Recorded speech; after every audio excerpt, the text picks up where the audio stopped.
What is going on, everybody? Week 15. Dave and Dan. Comment below if you made your fantasy football playoffs. Do you have a bye? Because I don't give a rat's ass. Because we're here talking about some Week 15 potential plays, ones that are available. And I think it's only natural and necessary that we continue our Price is Right style of bidding for any props that may not be out there, but that we potentially like. Because 3 weeks in a row, I believe, minimum 2 weeks in a row, we've done that without knowing what the lines are. One of us has guessed above it, one of us has guessed below it, and it's always been exactly in the middle. So I'm actually looking forward if we stumble across a prop or two where, I don't know, maybe we find one of those once again. Last week it was Quinshon Judkins, and he ended up at 21.5 carries. I guessed 23. I think you guessed like 18 or 19. And he ended up going under on that, correct? No, I guessed 20.5. You guessed 22.5. And he ended up being 21.5. I mean, it was straight in the middle, dead in the middle. It was the only way it could be in the middle was because I said 19. I was like, you know what? Let me go up a little bit. You said 23. You're like, yeah, let me come down a little bit. And then we ended right in exactly in the middle. And he actually didn't come close to that last week. So I'm glad we didn't. You know what's funny?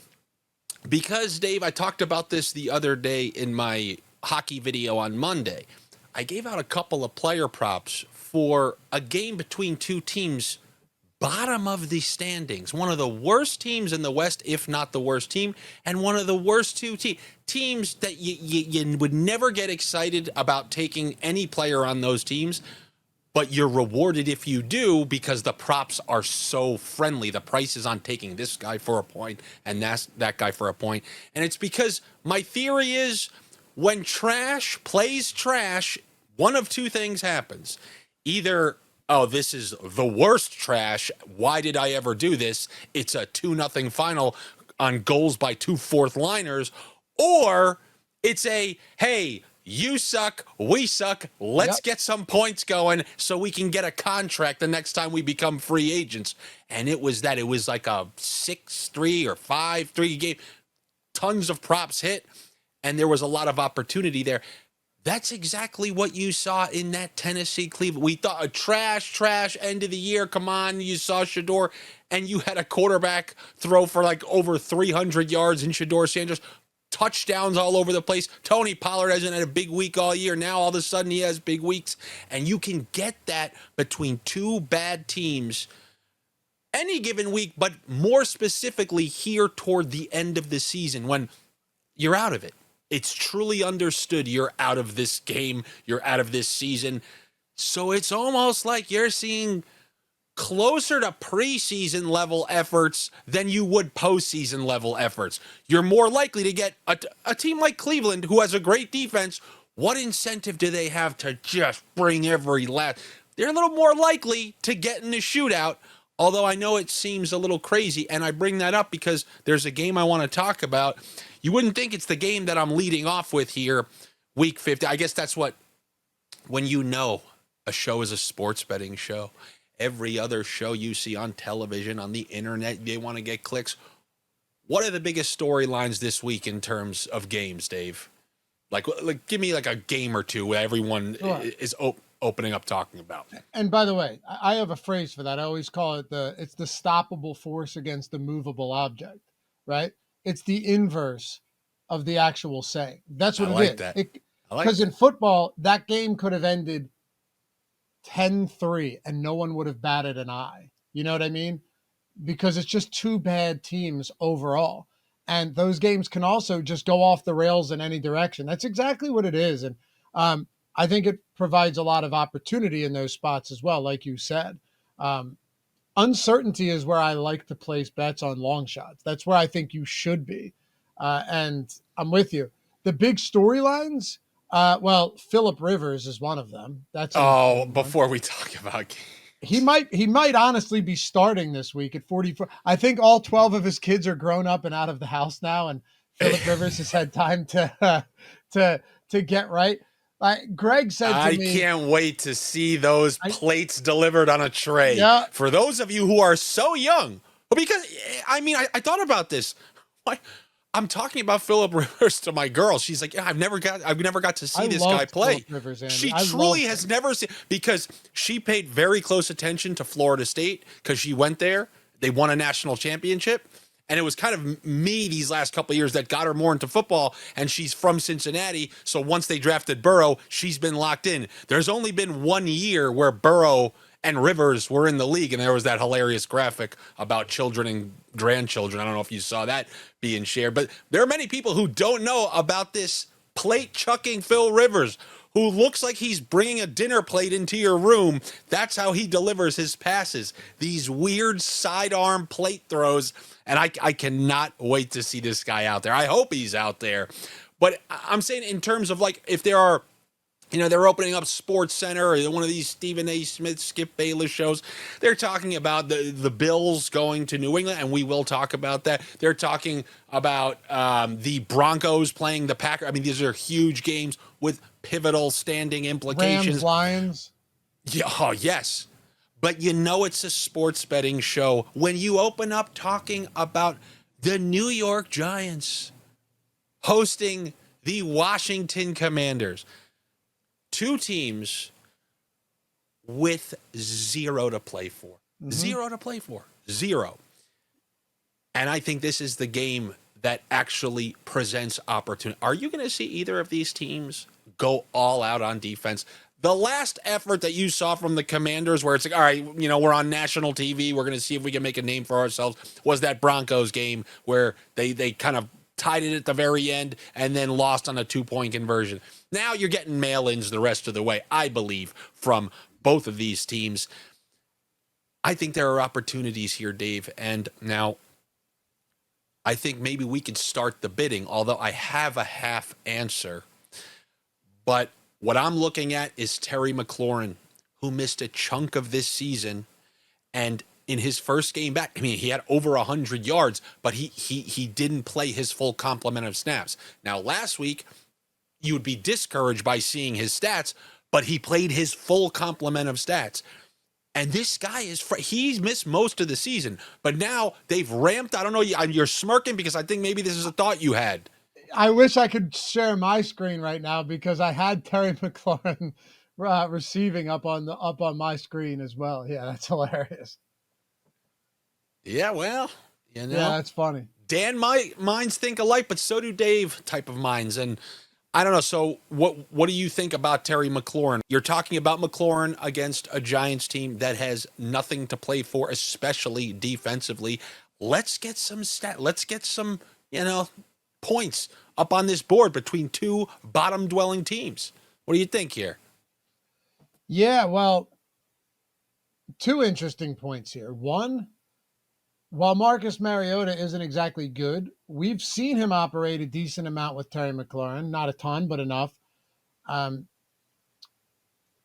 New York Giants are not a good defense. They have some decent aspects, particularly the pass rush, but they're still not good, and that secondary is a problem.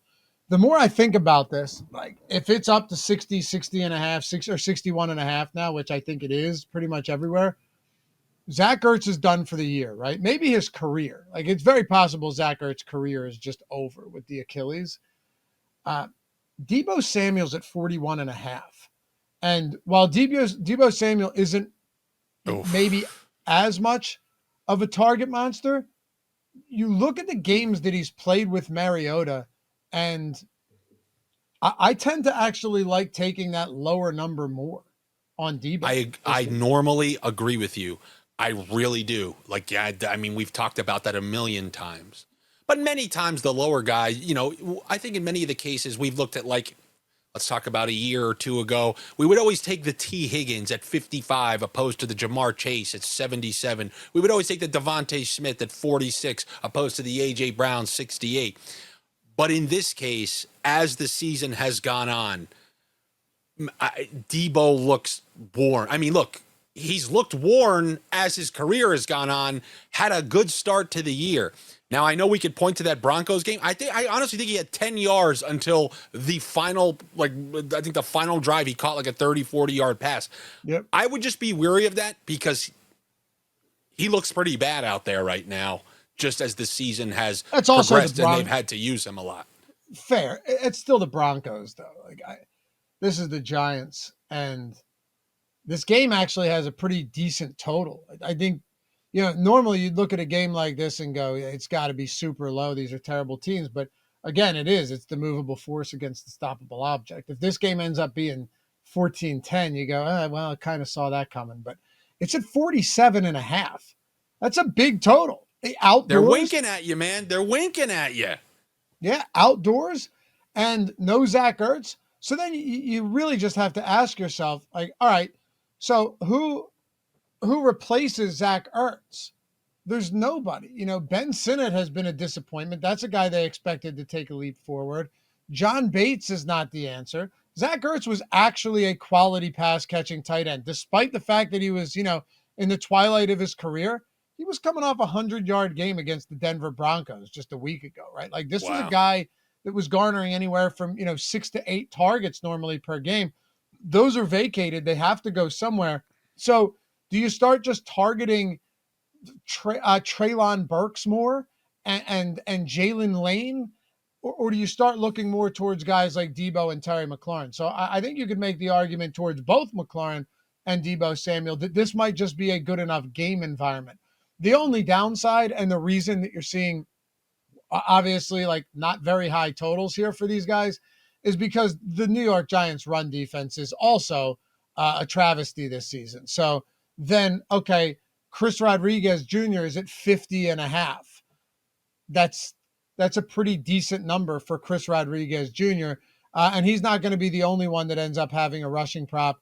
They're probably expected to run the ball quite a bit in a game like this. So that would be my only pivot. But still, I like this game. I do. I'm with you. I do like, now that you mentioned the Ertz thing, I do think that will open up a few more opportunities for Debo Samuel where they just run a drag right over the middle, 5 yard. So you know what? I will retract previous statement on account of Zach Ertz, his targets being, and if someone's taking his targets, it's not like it's going to be McLaurin. It's going to be somebody like Debo running over the middle. But I think McLaurin's going to have plenty of opportunities. Mariota showed he wasn't scared to chuck it up to him a couple times. And you mentioned that total in that game being relatively high. In order for that to happen, points have to be scored. We had Jackson Dart return from that injury. Did you notice a little bit? He looked a little bit different in terms of what they allowed him to do in that first game back. Like they didn't let him run like a jackal. Just watching casual, it seemed like, there were many times, if you compare that game to his previous games, it's like he was on a leash, for lack of a better term. Yeah, the reason I have a tough time with this, and I'm not even disagreeing with you, is because I think a lot of that's still going to be matchup dependent, right? Like, yeah, he rushed for 11 yards against the Broncos before the concussion. He rushed for 11 or 17 against Philly, against the underwhelming Chicago defense. Yes, I know they're great with turnovers, but they still allow a lot of 66 and then 20 last week. This is the Washington Commanders, so I think there's probably some element of like, all right, well, how much of that is just a matchup and how much of this is the Commanders are just a bad defense that you mentioned it. It feels like I don't want to say given up, but it does feel like the type of environment that could be pretty conducive to just a lot of points. So fortunately, I'm not going to bring up anything rushing. Just maybe if I'm right about this game playing out like that, then I just think getting plus 136 for Jackson Dart over 1.5 touchdowns in what can be a crazy game. You know what? I was going to say if the first half is, 7-3, then you can just change the channel. You probably know you're not going to get this. But then again, that's how the Seahawks game looked last week. They played Atlanta, right? Was it Seahawks in Atlanta? Yeah, it was like 3-3 at half, and then Seattle. Yeah, so things can kind of go wild in the second half, but just when looking at the props and trying to sniff out a weird environment, you have that total that kind of leans you in the way of points. And if Jackson Dart is not being allowed to run as much, or, who knows if there's an actual directive. But if he isn't running as much, and you believe what they say about the, coaches not allowing him to run, not wanting him to run as much, then I guess he's got to throw it a little bit more. Against a rusty defense out there, I'll take that over 1.5 touchdowns. At plus money, sure. Yeah, so that's... And I think one of the guys that if you wanted to get a little bit weird, and you wanted to fade that, but actually go into like the actual touchdown market, the one guy that stands out as pretty interesting to me is Theo Johnson, because he's out there. He's out there a ton, and they need weapons, right? They don't really have many. He's liable to make some mistakes and drop some passes, but they're hoping that this is their tight end of the future. He is talented. He is athletic. We know Jackson Dart looks his way in the red zone. He's playing 90% of snaps every single week, and running routes on pretty much every drop back. So at plus 245, I don't hate it. I don't think that's the best number on Theo, but given that this has a 47.5 point total, I can understand where it is. He's just the type of guy that he's going to keep getting work, and they like you getting to, a big bodied pass catcher there. Problem is all of the rushing touchdowns all the touchdowns are just going to Devin Singletary lately. And also Tyrone Tracy got injured in the last game, so we don't even know his status. He said he's good from what I saw. I mean, players always say that. Yeah. Last I saw, he said he'll be fine. Who else said that? Trey Benson. He said he's good too. Yeah, I know. Yeah. Giants are coming off a bye week, though. I assume. Yeah, I think I'd be very surprised if he didn't play. You know what? I was going to go into the real games, but you mentioned that bye week coming off of the bye, that they're not the only team coming off of a bye. You have the San Francisco 49ers, who, they did a lot of juggling throughout the earlier part of the season. Almost every piece of that offense was in the lineup, out of the lineup. You had the early injury with Kittle. Then Pearsall was gone for a while. Jennings was trying to fight his way through injuries, but he played pretty well consistently. And you had McCaffrey every single week with all these ridiculous catches. But now they all kind of got healthy, including Purdy, who's had a couple weeks to play now. Extra week of rest here.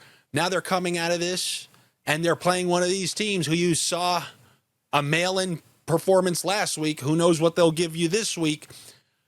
But I'm looking at this 49ers passing game. Tell me there are not opportunities against a Tennessee team who's, I don't know. Who knows? Maybe that shootout style is going to roll over into the following game. But what I do feel pretty comfortable with is that the Niners are going to be able to move the ball. And I'm not sure that Shanahan's just going to once they have a 10-point lead, just run Brian Robinson once the game is in hand.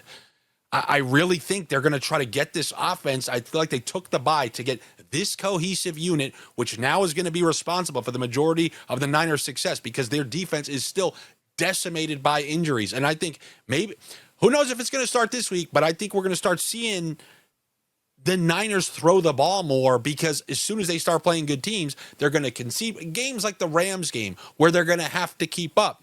And I think, this could be a dress rehearsal for those type of games, which are around the corner. So how about a couple of receiving props for these Niners? What do you think about that? It's funny you asked that or even mention it at all, because I had a question from someone in the chat on one of my DFS shows yesterday. Like, are we worried about McCaffrey that if they just blow the doors off Tennessee, Brian Robinson's going to come in? So if you look at the standings in the NFC, they have no time to take their foot off the gas. This 49ers team, they're in a division at 9-4 in third place in their division, but they're only one game back of the Seahawks and the Rams. And the Seahawks should win this week.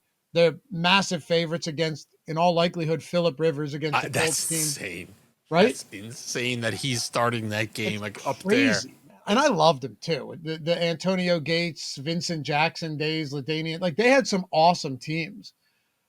But I'm proud to announce that, like in both of my fantasy football leagues, I happen to have a bye, but I'm not proud to announce that I would have loved to start my Seattle defense on both of those teams this week and watch a defense carry me to the next round, because if Phil plays, That's going to be bad. The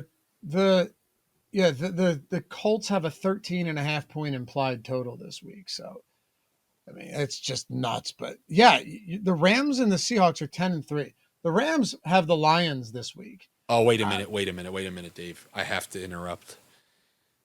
This bet the problem is I didn't do videos when Rivers played, but everybody around me, I told them, if you can take something, you take this. His entire career, every running back who ever played with him, Melvin Gordon, obviously you guys know about Austin Eckler, Ryan Matthews. You can keep going back to the beginning of time. Sir Philip Rivers, Lord of the Checkdown. This guy, it's look at the running back first and then see if the wide receivers are open. If Rivers starts this game, especially him not wanting to hold the ball, I don't care if they list Jonathan Taylor's receptions at 2.5, 5.5, 9.5. I'm taking them.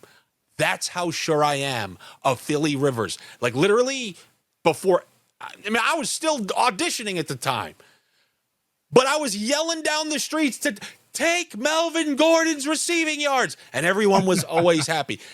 Derek Carr and Philip Rivers, lords of the checkdowns. If you get that he's starting and they list Taylor's receiving props, you crush them. Well, you're going to love this. No team has allowed more targets to opposing running backs than the Seattle Seahawks. How about that? Oh, Dave, next week's going to be, unless he gets hit in the first play and he's out of this game, which, Possible. Yeah, or how about just trying to roll to his right and he fully pulls a 44-year-old hamstring? It's all on the table. But let me tell you something. It's very rare I'm going to adamantly state do something. I would suggest that anybody who's listening take Jonathan Taylor's receiving if Rivers is the confirmed starter. All right. We obviously don't have props, but when we do, I'm very excited to see what that looks like. Perfect time to place a bid? I'd put it at 2.5. Like minus 125 to the over. 2.5 receptions. I'm pretty much on board with that. And receiving yards? God. Dun, dun, dun, dun, 14.5. Yeah, I think that's about right. Because they're gonna be, you know what? They're gonna swarm. I'm going 11.5 because I just think they're gonna think it's a disaster. Nothing good's gonna happen. Nobody's getting anything. I could see it. All right, go 11.5. Really, you should go 12.5. So when it lands on 13.5, we can go, hey, look at that. What did you list it at again? 14.5. I'll go 10.5. All right. That seems low though, just because they're such big dogs. But he's not a receiving back like that. But he's very capable. They just don't use him all that much. Yeah. Yeah. No, you're probably. I mean, yeah. Let's just leave it there. I don't know. I mean, this is a once in a 20 year. How often do you see a guy get dragged in there? The sports books are saying, what should we do out here? I know. So I'm going to go 14.5. I think that's about right. All right. If I lose this, I'll skip an episode next week because if Rivers plays, but this is one where I'm going to be very eager to take. Anyway, I'm sorry to cut you off. Were we even talking about that game? We were talking about just the Niners, and that I don't think they take their foot off the gas, at least not until late. If you look at the NFC, it's a really tough division or it's a really tough conference. So you have a lot of teams that are in the hunt, right? So it's, if the Niners don't win the division, if they get into the playoffs, where are they? They're the 7 seed potentially, right? 7 seed, something like that. Yeah. Yes. Yeah, it would be. Like as it stands right now, they'd be the 6 or 7. So they could literally, they still are live to be the 1 seed, and they could be the 7 seed. So people always say too, they're like, well, if they blow them out and then the starters come out like a few minutes into the fourth quarter, well, that hurts. How do you blow a team out? You still have to put up a ton of points. So if you're up 35-3 going into the fourth quarter, presumably those guys who you needed to do something already got there. And if they didn't, then what do you mean, like, they could be 2 pick sixes and then they sit everybody in that. Right. They're gonna give you that angry response.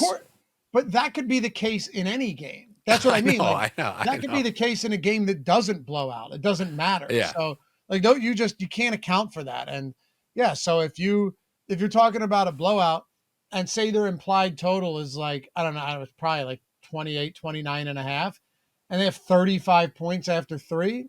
If you didn't get there, you didn't get there. But I don't know how photographic your memory is, but I'm sure you can recall recently in many millionaire lineups, one of the key members was a player who was sat like an entire fourth quarter because his day was so huge. So if you know so then there you go. That's really all you have to say, Yeah, that's it. I mean, so what are you targeting? Like Jennings, Pearsall, Kittle? Now, I brought this up before. You can kind of answer where it usually falls because you have better knowledge of these. But yeah, that's exactly what I'm looking at. I don't know if you're going to equate these to kind of, I pulled this from Odd Chopper and it shows you all those, Sleeper and Novig and, the okay guy at the bottom. I don't know what the hell that is. Fliff.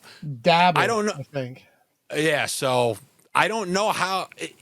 does this mean we're going to see something right around here for Juwan Jennings? Because I'll tell you right now, you show me him at 46, 47 and a half, I'm going over on a completely rested Niners team who's going to be out there playing well. I assume it would be around there, yeah. Under 50. Under 50. That's about where dude, he loves Jennings. He loves Jennings. I know. For 2 straight seasons now. The only time you haven't seen Jennings do well with him is when he was maybe trying to gut his way through the injury, or Purdy was trying to gut his way through the injury. I think for me, just seeing these guys as close to at full health as they've been all season long, because Jennings came into the year, missed most of training camp, and it took him a little while to finally get all right, but he's had some really nice weeks regardless. So I feel pretty good here about him. And then see, I'm a Jennings guy, but if you're a Kittle guy, those same type of relatively low numbers in comparison to what you've seen from Kittle in the past are there. Now, I don't know if something around 50 yards interests you, if it's going to be around there, but for me in particular, I'm looking at Jennings here.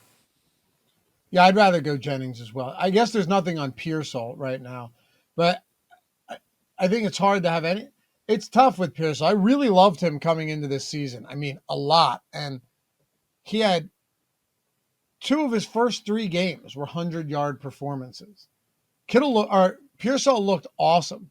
You can't help but wonder if the guy's just not healthy. Because remember, he was out for a long time, dealing with a knee. And he missed, how many weeks did he miss, right? Like weeks 5, 6, 7.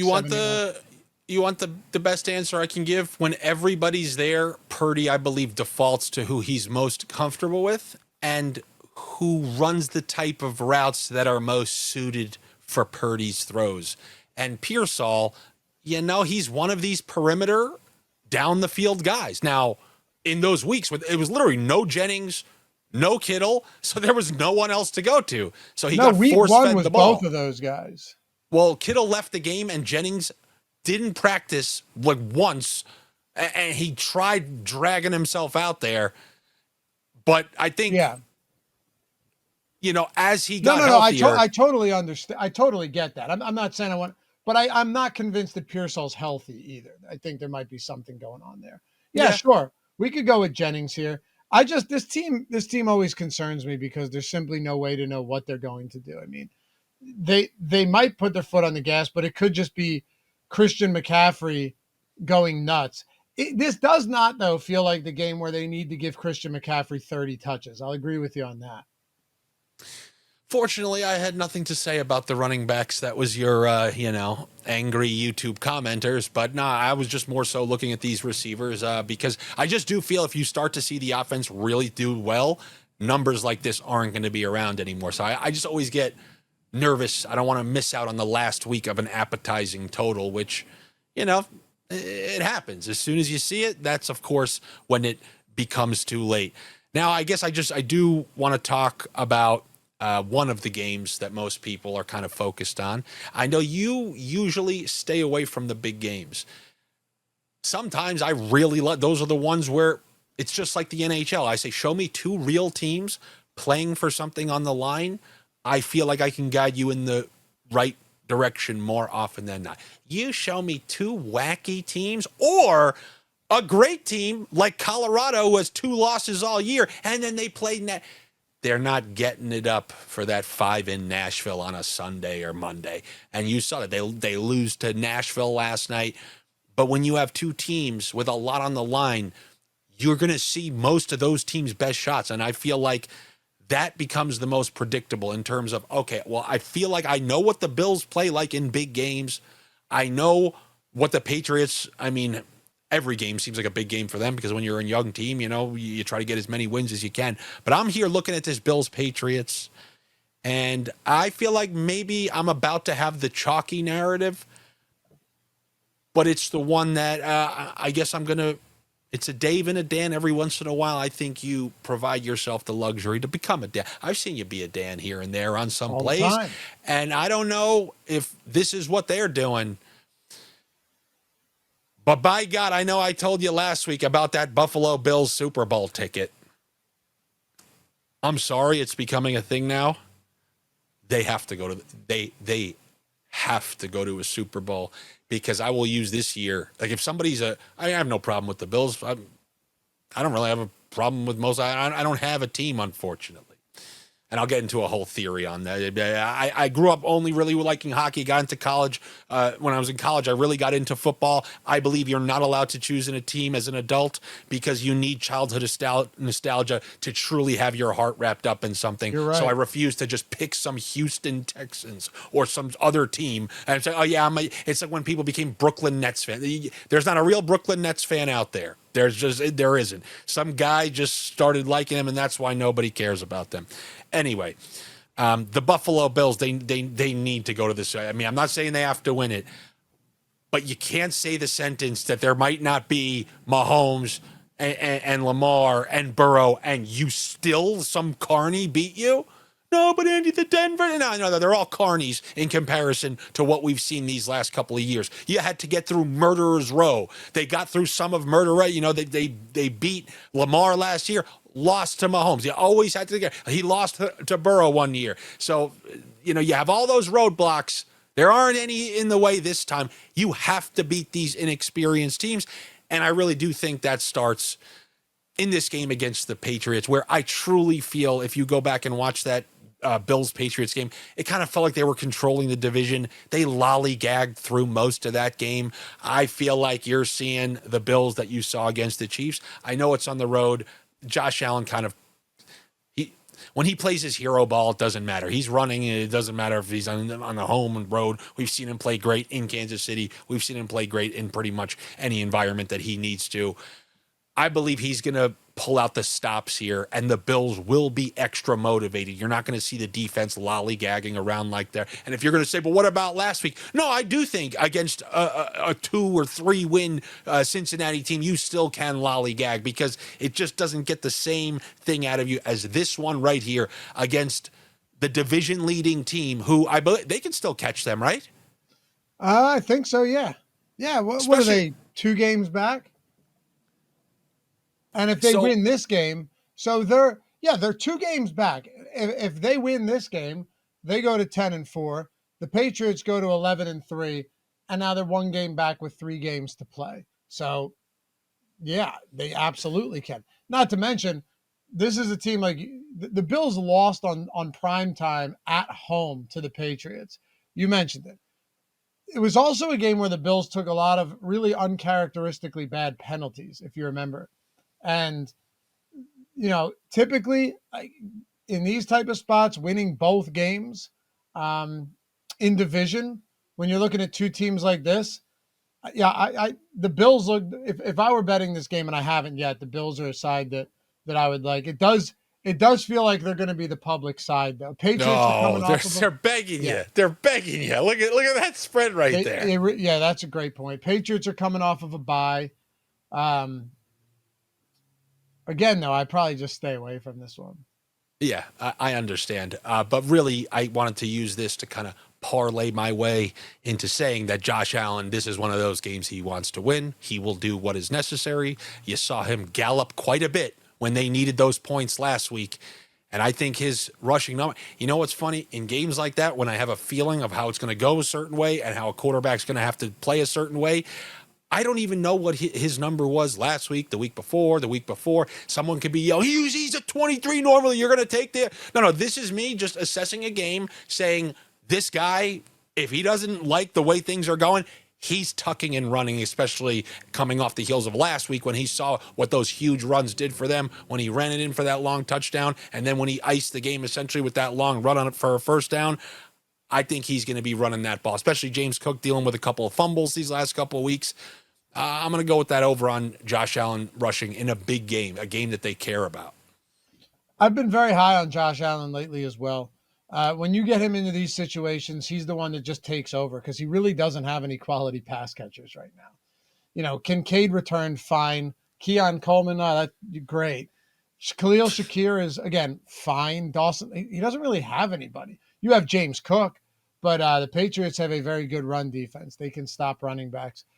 It's a big number on Josh Allen, but yes, they absolutely need this game too because the Patriots' schedule coming up, they've got they close it out with the Jets and the Dolphins, which is, as always, the Dolphins can always be the Dolphins can be sneaky, but I know, but I feel like they had such an easy schedule beforehand. I know. They have the Ravens next week too, so. The Ravens, that's gonna be a huge game. The Bills have the Browns in Cleveland, the Eagles, and the Jets. Bills need this game. Bills lose. I'll tell you right now. Bills lose this game. They'd be 3 games out? Yeah. If the Bills lose this game, 0 chance they win the division. Nothing. No chance. Oh, come on! You got to bet on. I mean. Hey, conspiracy people.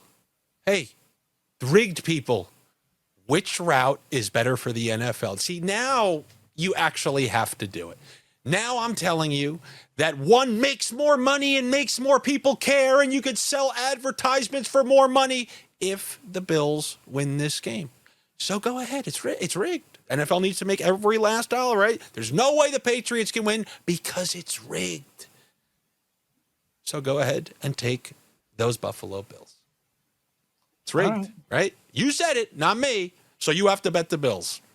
You should, if you like the Bills. I was trying to see what their odds. Okay, so division winner. Ready?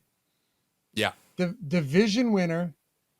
The Bills are plus 400, and the Patriots are minus 550. Now, think about this. If the Bills win this game, those odds move dramatically.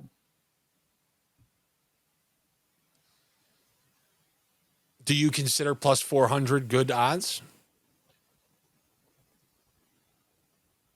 I probably wouldn't bet it because... Yeah, my thought is whatever you just had in your head, whatever expression that was, that's how I feel. Yeah, it's like kinda, the Bills... Yeah. Do the Bills beat the Eagles at home? Probably. Do they beat Cleveland? Yeah, Dave, you want to know what division winner I still have? I guess we talked about it when I said, you know what, screw this. You remember when the Ravens were like 1-4, and the Steelers were maybe like 2, and they were still underdogs to win the division? I didn't even know. I took that day, whatever week that was, 5-6, and I was like, oh my god, I retroactively celebrated. The Steelers had already won. It was like 4 days later, and I was like, yeah, like I celebrated the win days later on a bet I didn't even know I had. So they're minus 170 now, the Steelers. That was a big win. Big win. So, yeah. minus All right. 170. Unless there's anything you want to bring to my attention, that's all Yeah, I I'm got for you. curious on one that I think will be chalky. So I want to know where you're at here. We're both bringing a Dan. I brought a Dan to the dance. Well, there's and now no you're prop. bringing one. There's no prop yet. Well, I could ask you about Houston as minus 9.5. No. I want this other one. My mind's already on it. Okay. So there's no prop here yet, and I think a lot of this has to do with the fact that Nick Chubb has an injury, even though I'm not sure how much that matters. Woody Marks is literally 4th in the league in carries over the last 5 weeks. 4th, behind Bijan, James Cook, and Derrick Henry, right? Which is nuts. And he's had some real tough matchups on the ground. If you go and look at their matchups, that Houston defense is just stupid good. Like, they're good to the point where it's, I don't know, they're scary, scary good. That hit they put on Rashee Rice just fully encompassed what that, I know you saw that. That just tells you what they're like, what type of mentality they're playing with. Anyway. Like when you used to play Nintendo 64, when you threw someone off of like Hell in the Cell and their body did like one of those things, that's what Rashee Rice did. He ragdolled. Yeah. Or if you like throw someone out of a car in GTA, you know, and they just ragdoll, that's what it was. So there's no prop yet. But I want to know where you think he comes in on for rushing this week. Here's the issue. That guy got destroyed on his carries last week. Like, I know the Chiefs aren't Houston, but they're no slouches either. They had to pull him from the game because he couldn't stand up, and they had to put in their 3rd-string running back to score a touchdown. And, they kept dragging him back in there. The Chiefs' defense is insane, dude. I know, but I think part of the reason they're not listing his prop is because they need to see if this guy's even good to go. Maybe. He hasn't been on the injury report all week. I think you watched some of that game, right? Like he took a beating in there. Yeah. Oh no, he did miss with an ankle injury. That just popped up. Let's assume he's in. What do you think? Yeah, let's assume he's fine. Okay, so which bet am I guessing? Rushing yards, because I think he'll be okay against Arizona the Cardinals. You said home. Yeah.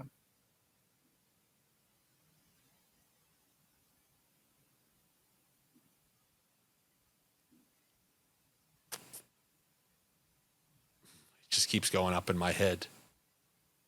So if you want to hear my thought process out loud, it goes, that he's been very inefficient as a runner, been very ineffective.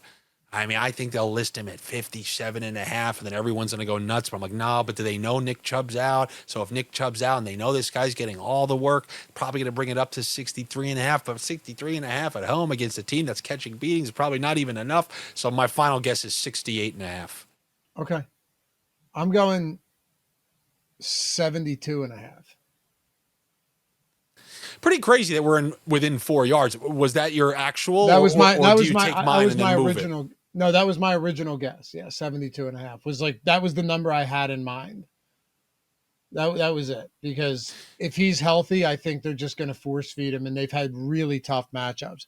I looked earlier; it was like minus 170 to score a touchdown too. That's Woody Marks. The problem is, Dave, he got a lot of work. Yes, Chubb was there. He's been getting a lot of work, and he doesn't do a lot with it. But again, I really do think you have to qualify something like that. Colts have a very good run defense. Buffalo doesn't, but he averaged 4.6 yards per carry. And if you remember that game, they just decided they were going to throw 8 straight pass plays with Davis Mills to start. Tennessee, their run defense isn't even bad. Jacksonville has a very good run defense. Kansas City's insane. He had Denver, San Francisco, Seattle in Seattle. Like, those are the type of matchups he's had.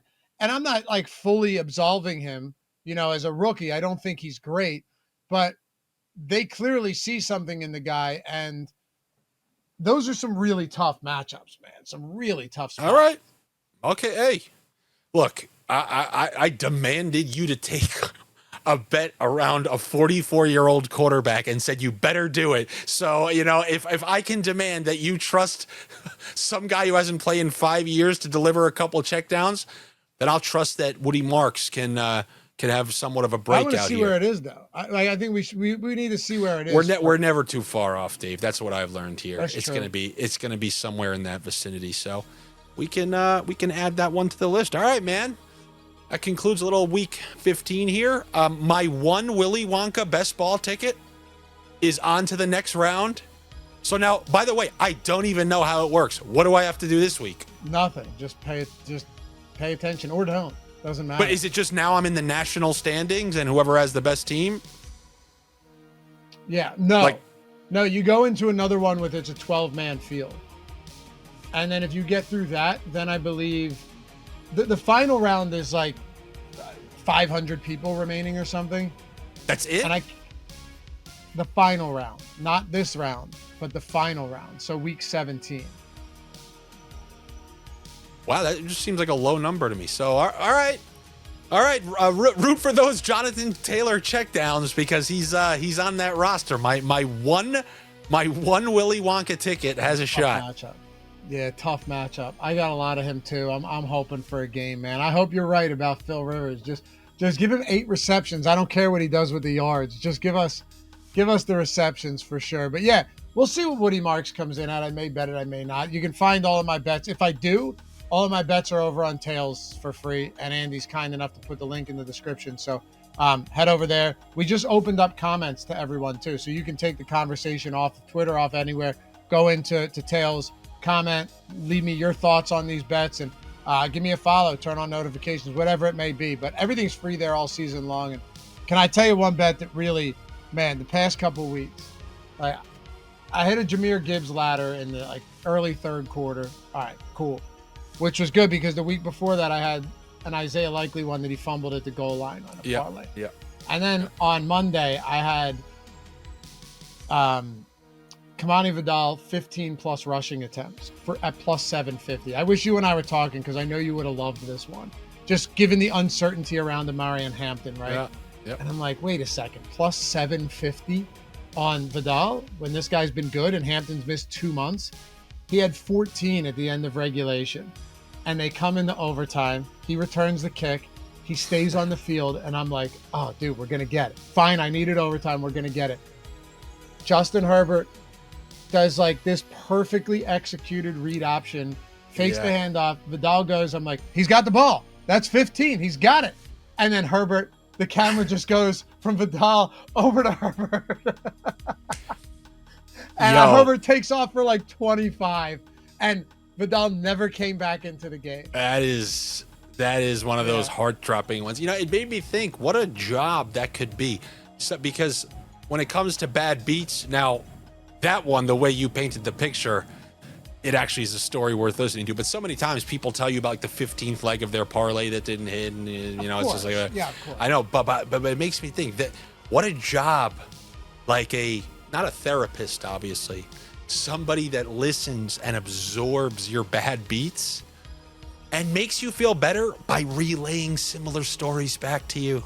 Where they because no one cares about people's bad, but somebody truly they feel it and they go, it reminds me of here, and they have all these losing tickets that they can maybe help somebody feel like misery loves company.